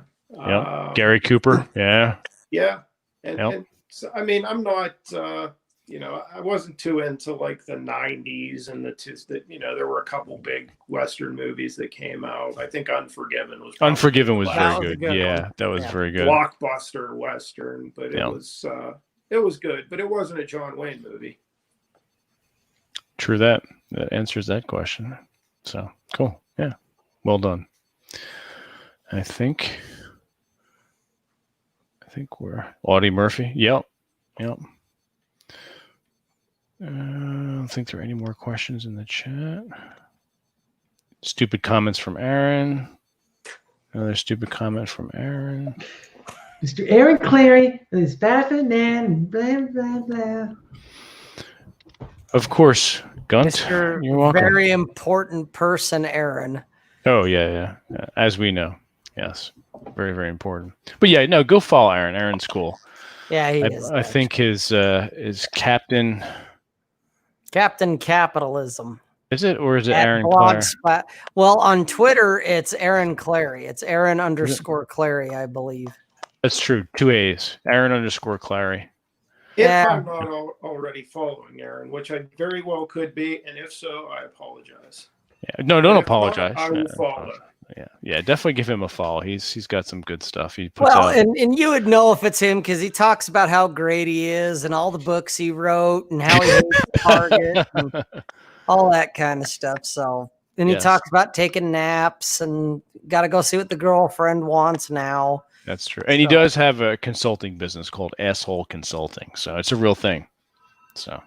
And now he's just being a spurg in the chat asking about numbers. Yeah. So, yeah. Definitely following. You definitely, yeah, absolutely. he's worth a chuckle. Yeah, that's for sure. He's worth a chuckle. And also the Safety Doc too. Safety Doc is good. He's the that's the guy to actually follow. Yeah, he's the world's basically eminent expert on safety. I mean, it's just there's no two ways about it. Well, he has an appropriate. He does. His name goes right along with what he does. He is a PhD in self-awareness, and he gets banned from Twitter apparently. Yeah, I heard about that. He starts asking the hard questions, and they said shut him down. And I'm That's like, a badge what? of honor. Well, yeah, but I'm like, why? What's wrong with the world? The world has gone crazy when they're banning Safety Doc. They're banning Doc Perodin. And he's about, and I don't say this disrespectfully, Doc, but he's about as milquetoast as they come. They're banning him. You mean he's throwing up gay memes, and they're not banning him. Like, confusing profanity with threats to power. Well, not only that, but he didn't show his nipple, so it wasn't a problem. My point is, he's not doing shit like that. He's not picking fun at Target, and Target gets, no one, all the SJWs get fired up over Aaron, but does Aaron get banned? No. Does Aaron have any shit happen? No. Aaron's saying stuff that's like outrageous, but he's not like Doc is going at it with facts and logic and evidence, and like that's like. And from what I know, it was a fairly innocuous statement too. I'm not saying like Aaron, but I'm not saying that like Aaron's work isn't important. But I'm saying like Safety Doc is going at him with something that's much more threatening in that sense, which is evidence, like hardcore evidence. And that's like, stop, Dre, you're right. That's like a pinprick to the heart, as opposed to a sledgehammer to the leg, right? Or the nuts. Or the nuts. Except with Aaron, because he doesn't have we're in the might have him in her purse, So, we're in the cojones. The cojones. No, but the point, like, that's why Doc got censored or whatever, is because he was pointing out like important stuff. I'm not saying that Aaron hasn't done that. It just he's like one of those homeless geniuses. Yeah. You listen to him, but how can you take him seriously because he's homeless? Yeah. Yeah, he was pointing out something that like touched on. He struck a nerve and got attacked for it, right? So basically, you were stating a fact and giving a warning based off your expertise and your experience, and you were banned. No, it's fantastic. Yeah, he was asking. I mean, that's the worst the thing important you could do questions on Twitter is state a fact. I mean, Well, there we go. That's why Doc got banned. Makes sense. He was stating facts. Stop making sense, Doc. Doc, stop talking about facts. Get to the feelings, and you'll be all right. That's what Aaron does. You'll be just fine. I thought Aaron was protected by the Prince of Darkness, but that's not the case. So there you go. Oh my God. I'm putting this in the chat. You didn't see this from me.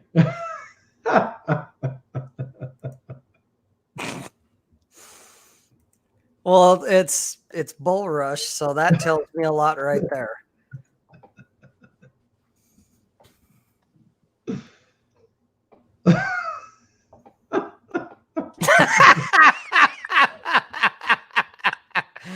Oh shit! All right, yeah, that's a good one. He did well. This is juvenile, but we're gonna share it. We have to be done. Fucking put it up there. It's got to be done. That's what the hell.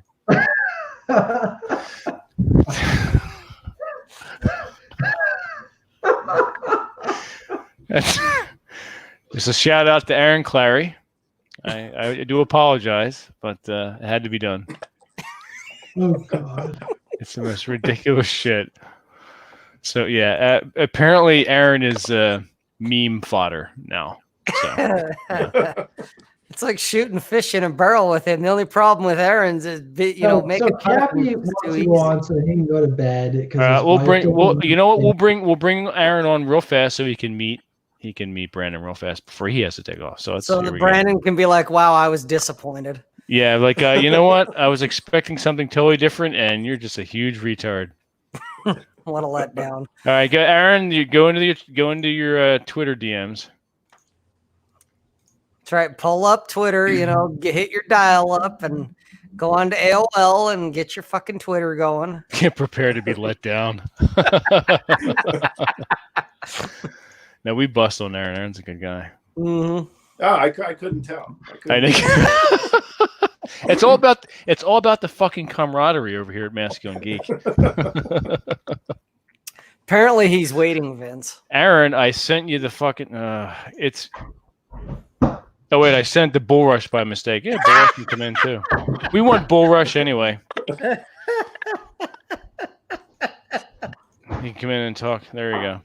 You're good, Aaron.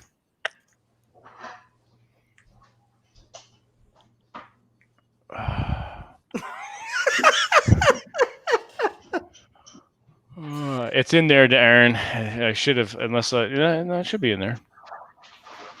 Yeah, it's there. Get your butt in here.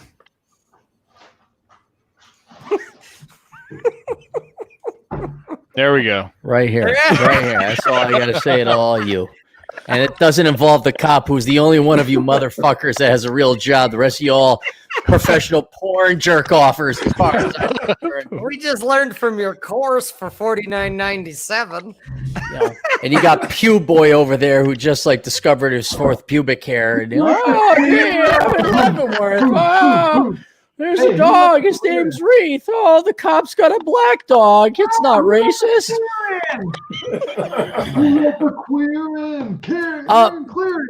What does it make?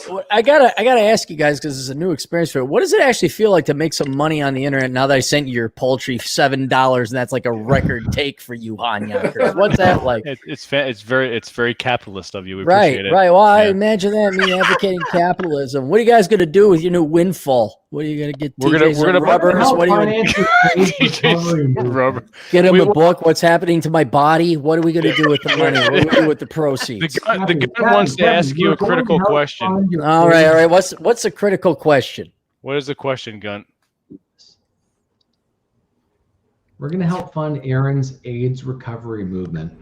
Sorry, HIV. Sorry, Kat. Hey, did you guys get the joke? What 5 million and change my 67,000 and change is?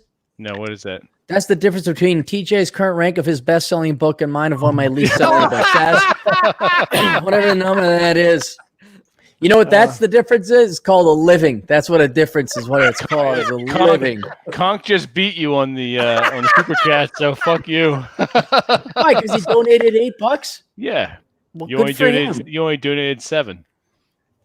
I didn't want to donate $2, but in order to get my point across, I got to buy a certain amount of cares. Quarter chosen night in Aaron once again. I didn't want to donate that much. I don't want to donate any money, but apparently if you want to say what you got to say, it's like you pay for more characters. I didn't know about that until recently, but with Super Chats, the more you donate, the more you can say. Exactly. I know. Right. It's a crazy concept, Aaron. Right. Let me know how to make money on the internet, you guys. You just tell me how it works. Aaron, I know how. You just get really I know angry a guy that irrationally does for beer 30 years, and then you have a about fake that. cancer scare. And You have a minutes while drinking some other guy's rum. That's true. That's You have a criticism in the chat. so Okay, you what's the may want- criticism? Read it. Where? Look On the at live the comments look right at here? look What? at look underneath your face. Oh, here. Okay, never mind. All right, sorry about that. Hang on. His video on construction management is way off the. No, it's not. It's not. It's not. It's not. I It's mean, not he the made Toomba. It's not. the Gunt. The Gunt might make good money in construction management with his construction management degree, but when I get some rookie ass dipshit kid who's never like done siding or put up sheetrock or knows how to tape or mud, let alone some of the more advanced trades, so I'm going to get a degree in construction management and then I'm going to make the $89,000 a year telling other actual tradesmen and men with penises what to do. No. That's I'm sure the Gunt probably has some real world working experience in the trades and maybe he has a degree in construction management. But the rookie noobs I'm getting saying, can I go into construction management? It's like, well, did you ever do construction? No. Well, fuck off. So there you go.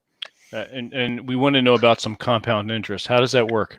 It's very complicated for Bullrush. Yeah, don't. Never mind. I don't hear. Never it. mind. We would all need naps after that. Oh, Christ. Everybody knows how. You don't even know fucking time zone differences. We can't even go Hey, there. what's the itinerary? I think everybody here knows how compound interest works. Yeah. Just ask TJ and his incredible student loan balance debt because he got his degree in journalism or whatever he did. Cappy, I'll have you know I graduated with a significant amount of money in my bank account because I did not take out student loans. TJ, I actually worked for a living, you quarter chosenite. Just because you don't have balls doesn't mean I'm not busting them, man. Okay, that's just I'm just giving you. Cappy, you can bust mine because I have them. I can't I bust just you made the joke that you didn't. Your girlfriend has them in her purse. She does. She let them out today. She gave me permission. I have them on a lend-lease program. Well, she needs to feed them because they're kind of small right now. Mustard seeds. They're just little mustard seeds. So if you just have a little bit of faith, they'll turn into mountains. So I'm glad your cop buddy came on to the show to see this is what we normally fucking do. Yeah. Well, we were serious for a little bit, and then we need comic relief, so we brought you on. All right. Did you need me for anything else? I just want to come in here and yell at you assholes and then go home. Get the fuck out of here. Go drink some rum. Fuck you guys right there. All right. and good night, sir. I actually respect you. This is Brandon, Aaron, Brandon. Brandon, this has nothing to do. I hope all you fuckers get cancer so I can make fun of you just like you did me. That'd be a fun good old time. Know who your real fucking friends are there. What? You got cancer? Oh, yeah. You watch yourself around these guys, Brandon. You're like, what? Syphilis or pussy? I'll see you guys. All right. All right, gay hand. Bye. That's who the heck wants to be 90 anyway? I hope you enjoyed your. There's your comic relief, Brandon. That's how it goes. Shit goes downhill fast when Aaron comes on. Pretty much. So that was fantastic. Yeah, right. That's definitely worth a follow. Right? Absolutely. I have to have you on again too with Aaron. Absolutely. It's good stuff. No, Aaron's a good host because then he can also provide comic relief and be serious as well. So, all right, guys, arguing in the chat, who's wrong, who's right? I don't care. Settle down. Get a hold of your emotions. You're all men. Settle down. Fuck. Do I have to put you guys in timeout like the little children that you are?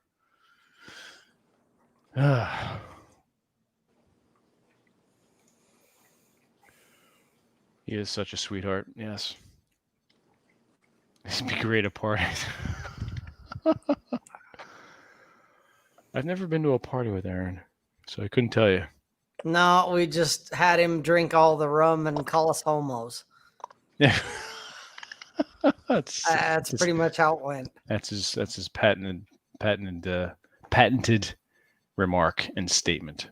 Yep. Comes up with his hair all fucked up, just woke up, pours 2 fingers. Hey, you homos are already drinking? What are you doing? And isn't it a bit early? And it's like, you dumb fuck, you're making your own drink. What are you talking about? Thank you, One Man's Way. I got a $10 tip for the the Cappy comebacks. He is good for comebacks. Yeah, we bust each other's balls. That's what it's all about. I mean, it's what you do as a kid. That's how you prove to each other that you were solid dudes. Guys that don't bust on each other or take shit too seriously, I don't trust. Absolutely agree. Yep. And it's really one of the big glaringly obvious differences between men and women. And anytime I get into like a minor altercation with a woman, like, oh, men and women are the same, and blah, blah, blah, like, no, you're not. You're not going to walk into the office or somewhere and go, hey, what's up, fucking cunts? Do you ladies do that with each other? No. There you go. What's up, bitches? And guys only do it with their very closest buddies. Exactly. Right. It's just like, I never call my friends by that. What's up, dickhead? I mean, that's it. You could do that here, though, and we'd be like, hey, fuckwad, how's it going? What's up, you pudwack? No, I feel right at home. There you go. Yeah. And we make nicknames for each other. Women don't make nicknames for each other. No. Garnier, gonorrhea, get it? Gonorrhea. It was funny in that one scene where they're shooting it out on D-Day. He goes, how you doing, cowboy? And he goes, shut your guinea trap, gonorrhea, you Italian prick. And he's like, he's all right, that kid. They're in the middle of a gunfight, and he's like, yeah, he can give it, dish it, Yeah. He's not too bad. Exactly. Not too bad. That's how you prove your worth. And it's just it's fucking funny as fuck. Right? It's like, hey, Rob. We need more laughter. We do. You do. It's like, Rob, what's up, fuckface? It's what you do. That's right. Hey, dickhead. Putz. You putz, you fucking sons of bitch. Yeah, it's like grumpy old men, Call each other names. It's all in good fun. It's all affectionate. With Aaron, I don't think it's figuratively. So, no, it's probably literal with him. So, yeah, he's everything. We're not going to go there. You have to talk to him yourself. Google does, YouTube, Google, yeah, they do. They take a 30% cut from super chats. I would thank you, McDimus. I would say, yeah, go over to send the donation. Okay. If we're gonna go there, Vince, go to streamlabs.com, make one for Masculine Geek, and then it's whatever the fee is that PayPal takes, which is like 2.25% or 2.5% plus 30 cents or something like that. Go do that one. That's even cheaper than Patreon. All right. Just FYI, ask me how I know. You probably created one. Yay! Woo! And I get more money per transaction. I get more in my pocket from Streamlabs than I do from Patreon or from YouTube or any of them guys. Cool. So your pussy's making noise, Rob. yeah, I know. It's my Yeti. It's my tuxedo talking to you. Oh, it's the one. It's the one that nobody ever sees. Yeah, I'm trying to see okay. if I can get her to come up here. Come here. Patreon. It's a small I don't even remember. It's like 3 or 5%. It depends. I think there are tiers based also on the tiers that you create. All So right, get down. Jesus. Freak. I hate all these fucking cash apps and electronic this, electronic that. You know what? I'm gonna give you a PO box. You send me a fucking check or a card with $100 bill in it. We'll call it fucking even. Gift cards. Seriously. Fuck. Just one more password I gotta fucking remember. Can't stand it. It's insane. See, Brandon, this is what happens towards the end of the show. We loosen up. Aaron comes on, talks a bunch of shit. Everyone in the chat gets riled up, and this is a day in the life of Masculine Geek. Pretty much. This is up to the floor. I very much enjoyed this experience. So thanks. Good. You're welcome. Absolutely. And we are at the 2-hour mark, so we're going to say goodnight. We all have some shit to do and take care of. So everyone in the chat, thank you. Thank you also for being cool with the questions. We appreciate that as always. So until the next time, keep the fires burning, keep moving forward. And let's back it up. Let's do housekeeping real fast before I tell you to keep the fires burning and not to take any wooden nickels. Brandon, where can everyone find you? On social media and things like that. Twitter? And Twitter. You're at, what is your handle? At Brash_1, the number 1. At Brash_1. Get it, guys, Brash1. Let's throw that in the chat. And up one, there you go. So at Twitter at Brash_1. There you go. That's it. Cool. There you go. TJ, where can everyone find you? TJ Martinell, MartinEll.com. Excellent. Rob? RobSays.net. There you go. And you already know where you can find me, masculinegeek.com. Everyone, until next time, and once again, keep the fires burning, keep moving forward, and do not let the bastards wear you down. Good night. Amen, Reverend. Good night, guys.